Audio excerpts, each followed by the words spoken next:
ಅಲ್ಲಿ ರೋಡ್ ಅಲ್ಲಿ ಫುಟ್ಪಾತ್ ಅಲ್ಲಿ ಬಿಡೋದು ದಯವಿಟ್ಟು ನೀವು ನಿಲ್ಲಿಸಬೇಕು. ಇದು ಹೇಗೇನು ಒಂದು ಕಠಿಣ ತೀರ್ಮಾನ. ಇದು ಯಾರಲ್ಲಿ ಬಿಟ್ಟಿದ್ದಾರೆ ಅವ್ರಿಗೆ ಬಹುಶಃ ಸಿಟ್ಟು ಬರ್ಬೋದು. ಆದ್ರೆ ನೀವು ಮನೆಯಲ್ಲಿ ಇಟ್ಕೊಳ್ಳಿ ನಿಮ್ ಗಾಡಿಯನ್ನ, ಅಥವಾ ಎಲ್ಲಾದ್ರೂ ಸ್ವಂತ ಜಾಗದಲ್ಲಿ ಇಟ್ಕೊಳ್ಳಿ. ಅದನ್ನ ಬಿಟ್ಬಿಟ್ಟು ರೋಡ್ ಸಿಕ್ಕಿದೆ ಅಂತೇಳಿ ಎಲ್ಲಂದ್ರೆ ಅಲ್ಲಿ ನೀವು ಗಾಡಿ ಬಿಸಾಕೋದಿಕ್ಕೆ, ರೋಡು ಏನು ಒಂಥರ ಗುಜರಿ ಜಾಗ ಅಲ್ಲ. ರೋಡು ಸಾರ್ವಜನಿಕರಿಗೆ ಸೇರಿದ್ದು, ಸಾರ್ವಜನಿಕರ ಸ್ವತ್ತು. ಅದನ್ನ ನಾವೆಲ್ಲರೂ ಕೂಡ ಗೌರವಿಸಬೇಕು ಅಂತ ನಾನು ಮನವಿ ಮಾಡ್ತೇನೆ. ಘಂಟಾಪ್ರಾಯದ ಈಗ ಎಲ್ಲಾ ವೆಹಿಕಲ್ಗಳಿಗೂ ಒಂದೇನಾ? ಕಾರು, ಬೈಕ್ ಮತ್ತೆ ಟ್ರಾಕ್ಟರ್ ಇನ್ನಿತರ ವೆಹಿಕಲ್ ನಿಲ್ಸಿರ್ತಾರೆ. 500 ರೂಪಾಯಿ ಎಲ್ಲದಕ್ಕೂ 500 ರೂಪಾಯಿನಾ ಅಥವಾ ಏನಾದ್ರು ಬೇರೆ? ಸದ್ಯಕ್ಕೆ ಎಲ್ಲದಕ್ಕೂ ಒಂದೇ ದಂಡ ಇದೆ. ಸದ್ಯಕ್ಕೆ ಇದೆ, ಕಾನೂನಲ್ಲಿ ಆ ರೀತಿ ಇದೆ. ಸದ್ಯಕ್ಕೆ ನೀವು ಹೇಳೋದು ಟೋಯಿಂಗ್ ಚಾರ್ಜಸ್ ಒಂದ್ ವೇಳೆ ಹೇಳಿದ್ರೆ ಒಳಗಡೆ ಬಂದ್ರೆ 500 ರೂಪಾಯಿ ದಂಡ. ಟೋಯಿಂಗ್ ಚಾರ್ಜಸ್ ಸುಮಾರು 1,000 ರೂಪಾಯಿ ಅಷ್ಟು ಆಗತ್ತೆ. ಅದಾದ್ಮೇಲೆ ಎರಡನೇ ಬಾರಿ ಮಾಡಿದ್ರೆ ಅದಕ್ಕೆ ಏನಾದ್ರೂ ದುಬಾರಿಯಾಗಿ ಇನ್ನೊಂದ್ ಸ್ವಲ್ಪ ಮಾಡೋದಕ್ಕೆ ಯೋಚನೆ ಮಾಡ್ಬೇಕು. ಸದ್ಯಕ್ಕೆ ಆ ರೀತಿ ಪ್ರಾವಿಷನ್ ಇದೆ.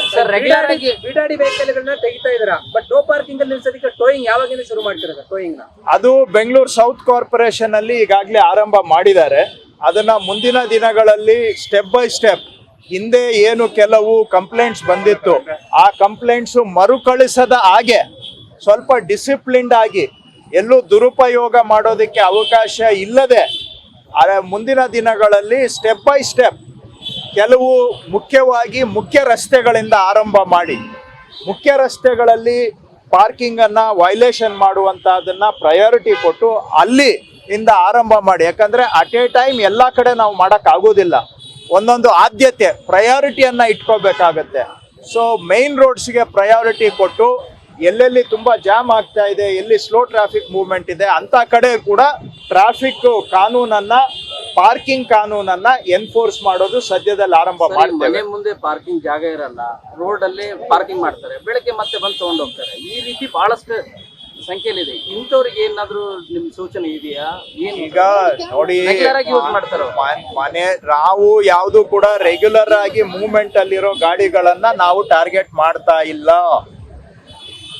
ವಾರಗಟ್ಲೆ ಒಂದೇ ಕಡೆ ಬಿಟ್ಬಿಟ್ಟು ಹೋಗುವಂತ ವೆಹಿಕಲ್ಗಳನ್ನ ನಾವು ಟಾರ್ಗೆಟ್ ಮಾಡ್ತಾ ಇದ್ದೇವೆ. ಯಾವ್ದೋ ನೀವು ಒಂದ್ ರಾತ್ರಿ ನಿಲ್ಲಿಸ್ತೀರಾ, ಒಂದಿನ ನಿಲ್ಲಿಸ್ತೀರಾ, ಆಯ್ತು. ಈಗ ನೋಡಿ, ಇದು 30-40 ವರ್ಷದ ಸಮಸ್ಯೆ. ನಾವು ಮನೆಯಲ್ಲಿ ನೀವು ಪಾರ್ಕಿಂಗು ಜಾಗ ಇಟ್ಕೋಬೇಕು ಅಂತ ಕಾನೂನು ಹೇಳುತ್ತೆ. ಆದ್ರೂ ಕಾನೂನನ್ನ 30-40 ವರ್ಷದಿಂದ ಎನ್ಫೋರ್ಸ್ ಮಾಡಿಲ್ಲ. ಪ್ಲಾನ್ ಅಪ್ರೂವಲ್ ತಗೊಳ್ಳೋದನ್ನ ಕಡ್ಡಾಯ ಮಾಡಿಲ್ಲ. ಅವರೆಲ್ಲ ಮನೆಗಳು ಕಟ್ಕೊಂಡಿದ್ದಾರೆ, ಮನೆ ಒಳಗಡೆ ಪಾರ್ಕಿಂಗ್ ಜಾಗ ಇಟ್ಕೊಂಡಿಲ್ಲ. ಹಾಗಾಗಿ ನಾವು ಈಗ ಬಂದ್ಬಿಟ್ಟು ಸಡನ್ ಆಗಿ ನೀವು ರೋಡಲ್ಲಿ ನಿಲ್ಸಂಗೆ ಇಲ್ಲ ಅಂತ ನಾನು ಹೇಳ್ಬಿಟ್ರೆ ಅದು ಬಹುಶಃ ಪ್ರಾಕ್ಟಿಕಲಿ ಫಾಲೋ ಮಾಡೋದು ಕಷ್ಟ ಆಗುತ್ತೆ. ಸೊ ಹಾಗಾಗಿ ನೀವು ಹೇಳೋದು ನಿಜ. ಬಟ್ ಮುಂದಿನ ದಿನಗಳಲ್ಲಿ ಮನೆಯಲ್ಲಿ ಪಾರ್ಕಿಂಗ್ ಅನ್ನ ಮಾಡ್ಕೊಳ್ಳೋದಿಕ್ಕೆ ನಾನು ಜನಗಳನ್ನೂ ಮನವಿ ಮಾಡ್ತೇನೆ. ನಾವು ಕೂಡ ಕಾನೂನನ್ನ ಅದಕ್ಕೆ ಸ್ವಲ್ಪ ಅನುಷ್ಠಾನ ಮಾಡೋದಕ್ಕೆ ಸಂಪೂರ್ಣ ಪ್ರಯತ್ನ ಮಾಡ್ತೇವೆ. ಸದ್ಯಕ್ಕೆ ನಮ್ಮ ಹತ್ರ 1581 ಗಾಡಿಗಳದ್ದು ಪಟ್ಟಿ ಇದೆ. ಸಾರ್ವಜನಿಕರು ಕೂಡ ನಮ್ಗೆ ಬಹುಶಃ ಇನ್ನೂ ಹೆಚ್ಚು ಮಾಹಿತಿಯನ್ನ ಕೊಡ್ತಾರೆ. ನಾವು ಒಂದು ದಿನಕ್ಕೆ ಈ ತರ 5 ನಗರ ಪಾಲಿಕೆಗಳಿಂದ ಮಾಡ್ತಾ ಇದ್ದೇವೆ. ಪ್ರತಿನಿತ್ಯ ಒಂದು 200-250 ಗಾಡಿಗಳಿಗೆ ಈ ರೀತಿ ನೋಟಿಸ್ ಅಂಟಿಸ್ಬೇಕು ಅಂತ ನಾನು ಅವ್ರಿಗೆ ಹೇಳಿದ್ದೇನೆ. ಸೊ ಟೋಯಿಂಗ್ ಮಾಡಕ್ಕೆ ಇನ್ನೂ 1 ವಾರ ಬಿಡ್ತೀವಿ. ಯಾಕಂದ್ರೆ ಕಾನೂನಲ್ಲೂ ಕೂಡ 1 ವಾರ ನೋಟಿಸ್ ಪೀರಿಯಡ್ ಇದೆ. ಹಾಗಾಗಿ 1 ವಾರ ಆದ್ಮೇಲೆ ಟೋಯಿಂಗ್ ಶುರು ಮಾಡ್ತೇವೆ. ಅಲ್ಲಿವರೆಗೂ ಇನ್ನೊಂದು ವಾರದಲ್ಲಿ, ಯಾಕಂದ್ರೆ SIR ಕೆಲಸ ಬೇರೆ ನಡೀತಾ ಇದೆ. SIR ಕೆಲಸದಲ್ಲಿ ಅಧಿಕಾರಿಗಳು ತುಂಬಾ ಮಗ್ನರಾಗಿದ್ದಾರೆ, ಬ್ಯುಸಿ ಇದ್ದಾರೆ. ಸೊ ಅದನ್ನ ನೋಡ್ಕೊಂಡು ಒಂದು 10 ದಿನದವರೆಗೆ ಈ ರೀತಿ ಸ್ಟಿಕ್ಕರ್ ಎಲ್ಲಾ ಕಡೆ ಅಂಟಿಸ್ತೇವೆ.